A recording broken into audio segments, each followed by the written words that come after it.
Hey guys, Lord Naren White here, the Holy Ghost, the one true God. Back with you with the next video in my series reading Oliver Twist by Charles Dickens. Without further ado, returning to Oliver Twist as read by Lord Naren White.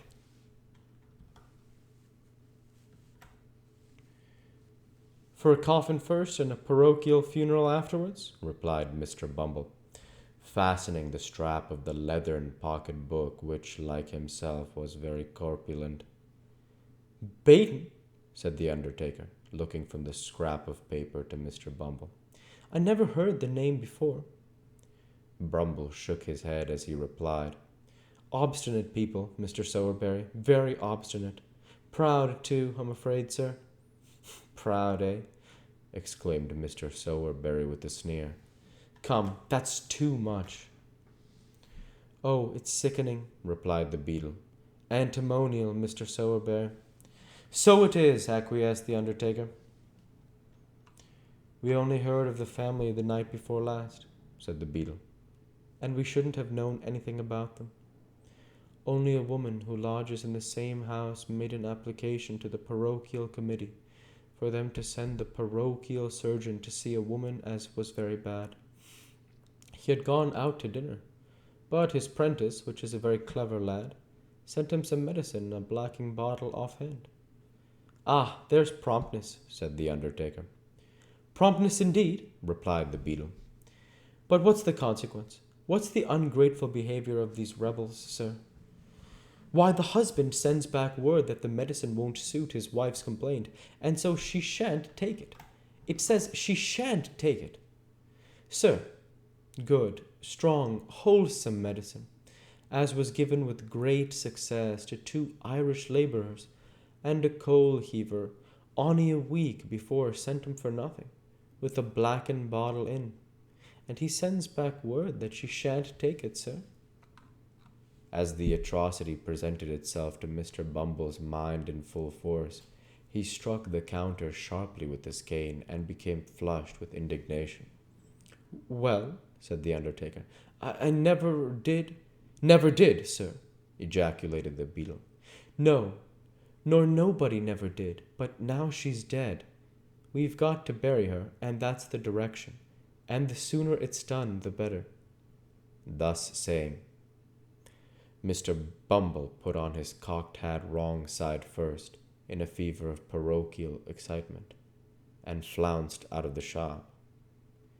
Why, he was so angry, Oliver, that he forgot to even to ask you, said Mr. Sowerberry, looking after the beadle as he strode down the street. Yes, sir, replied Oliver, who had carefully kept himself out of sight during the interview and who was shaking from head to foot at the mere recollection of the sound of Mr. Bumble's voice. He needn't have taken the trouble to shrink from Mr. Bumble's glance.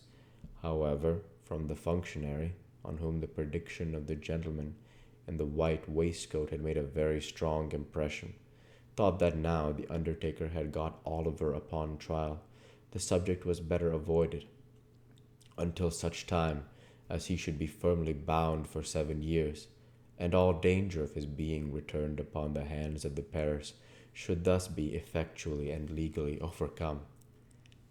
Well, said Mr. Sowerberry, taking up his hat, the sooner this job is done, the better. Noah, look after the shop. Oliver, put on your cap and come with me. Oliver obeyed and followed his master on his professional mission. They walked on for some time through the most crowded and densely inhabited part of the town, and then, striking down a narrow street more dirty and miserable than any they had yet passed through, paused to look for the house which was the object of their search. The houses on either side were high and large, but very old and tenanted by people of the poorest class, as their neglected appearance would have sufficiently denoted, without the concurrent testimony offered by the squalid looks of the few men and women who, with folded arms and bodies half doubled, occasionally skulked along. A great many of the tenements had shop fronts, but these were fast closed and mouldering away, only the upper rooms being inhabited. Some houses, which had become insecure from age and decay, were prevented from falling into the street by huge beams of wood reared against the walls and firmly planted in the road. But even these crazy dens seemed to have been selected as the nightly haunts of some houseless wretches, for many of the rough boards which supplied the place of the door and window were wrenched from their positions to afford an aperture wide enough for the passage of a human body. The kennel was stagnant and filthy, and the very rats which here and there lay putrefying in its rottenness were hideous with famine. There was neither knocker nor bell handle at the open door where Oliver and his master stopped. So, groping his way cautiously through the dark passage, and bidding Oliver keep close to him, and not be afraid, the undertaker mounted to the top of the first flight of stairs. Stumbling against a door on the landing, he rapped at it with his knuckles. It was opened by a young girl of 13 or 14. The undertaker at once saw enough of what the room contained to know it was the apartment to which he had been directed. He stepped in. Oliver followed him. There was no fire in the room, but a man was crouching mechanically over the empty stove. An old woman, too, had drawn a low stool to the cold hearth, and was sitting beside him. There were some ragged children in the corner, and in a small recess opposite the door there lay upon the ground something covered with an old blanket. Oliver shuddered as he cast his eyes toward the place, and crept involuntarily closer to his master, for though it was covered up, the boy felt that it was a corpse. The man's face was thin and very pale. His hair and beard were grisly. His eyes were bloodshot. The old woman's face was wrinkled. Her two remaining teeth protruded over her under lip, and her eyes were bright and piercing. Oliver was afraid to look at either her or the man. They seemed so like the rats he had seen outside.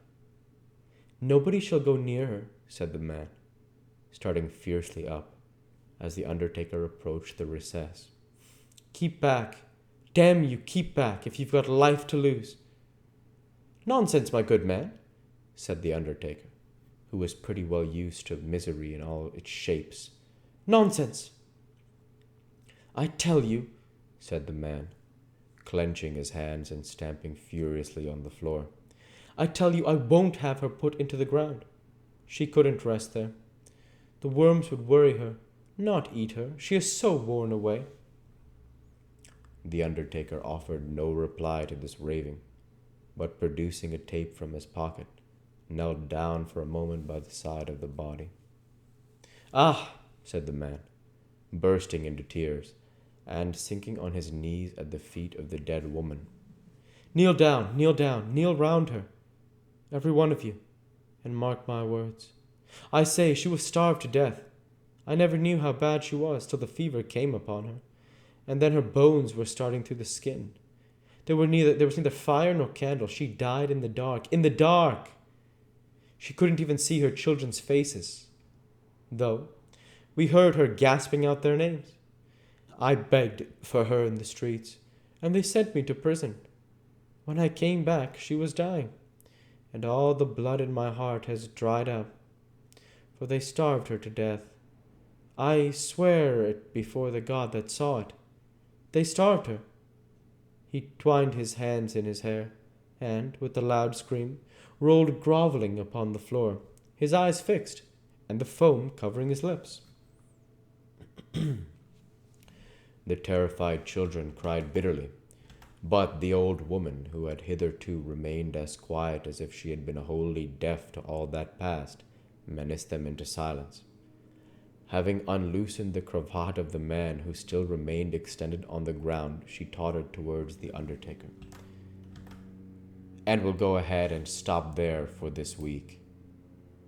As usual, I want to say thank you for watching, and I hope you enjoyed. Please like, comment, and subscribe, as it greatly helps the channel. Light be with you all. Take care, and thanks again.